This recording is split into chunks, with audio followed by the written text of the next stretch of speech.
ব্যবসা লাভের টাকা কখনো খরচ করবে না। ধরে নিন আপনি ব্যবসা করে কিছু টাকা লাভ হয়েছে, আপনি ভাবতেছেন এই টাকা আপনি খরচ করে ফেলবেন না। আপনি যে কোনো কাজে আপনি দেখা যেতেছে ওই টাকা দিয়ে ব্যবসার কিছু প্রোডাক্ট কিনে এবং আপনি আরও কিছু মাল বিক্রি করতে পারবেন এবং আরও কিছু মাল আপনি লাভ করতে পারবেন। তো সেটা কিভাবে করবেন এবং কিভাবে করা যায় আজকে কলম আমি এই ভিডিওতে দেখাবো। দেখেন, ফাইনালি যে বিষয়টির কথা উল্লেখ করবো সেটা হচ্ছে যে ধরেন আপনার হাতে বেশ কিছু টাকা হচ্ছে, মানে আপনার যে কোনো ব্যবসা করুক, মুদি দোকানের ব্যবসা, চায় দোকানের ব্যবসা এবং কসমেটিকের দোকানের ব্যবসা, ফলের ব্যবসা, এই ধরনের ব্যবসা করে আপনার বেশ কিছু টাকা লাভ হয়েছে। বাট আপনি ভাবতেছেন সেই লাভের টাকা কিছু খরচ করে ফেলবেন না। বিষয়টা এরকম না।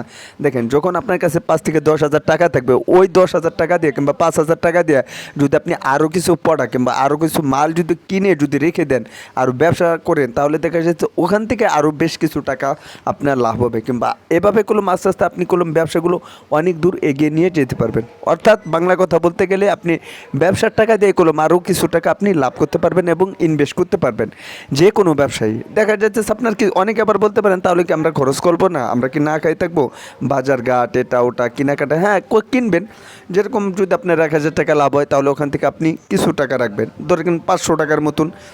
বর্তমানে তো সব জিনিসেরই দাম বাড়ছে, তাই না? কিছু টাকা রাখবেন। ধরে নিন যদি আপনার অনেক ক্ষেত্রে দেখা যাচ্ছে 1,000, 2,000, 5,000 টাকা লাভ হয়েছে, তাহলে সেখান থেকে কিছু টাকা ভাঙবেন। সমস্ত টাকা আপনি খরচ করে ফেলবেন না, তাহলে খরচা করবেন, লিমিট থাকবে। আপনি যদি কাছে টাকা থাকে তাহলে দেখা যেতেছে আপনি মানে খরচ করার মতন সময় থাকবে। কিন্তু আর যদি আপনি খরচ করে বসে থাকেন তাহলে তো হবে না। আর খরচ করে ফেললে ওই টাকাটা কখনো কোনো আর ফেরত আসবে না। আর যদি এরকমটা হয় যে আপনার কাছে টাকা আছে বাট আপনার খরচ করার একটা লিমিট থাকবে কিংবা ব্যাপার থাকবে।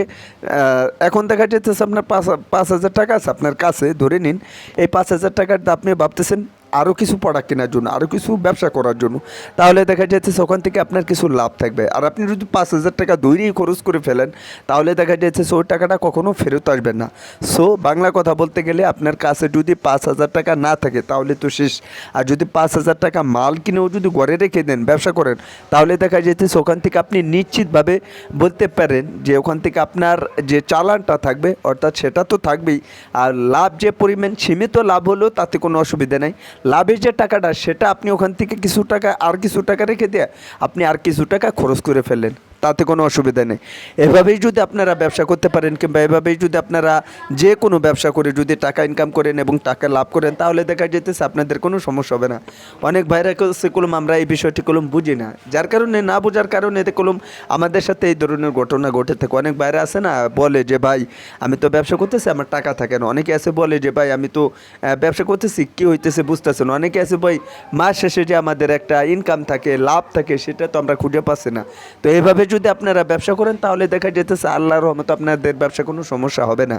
কেননা দেখা যেতেছে যখন আপনি একটি ব্যবসা করবেন সেই ব্যবসার টাকাটা আপনি যে কোনো একটা ফান্ডে রেখে দেবেন। অর্থাৎ যদি তা নাও পারেন কিছু মাল কিনে রেখে দেবেন ঘরের ভিতরে কিংবা বাসায়, কিংবা আপনার যদি ওরকম জায়গা না থাকে তাহলে কিছু বাসা বাড়িতে আপনি রেখে দেবেন। ওখান থেকে মাল এনে এনে তারপর আপনারা বিক্রি করতে পারবেন খুবই জিলেভাবে।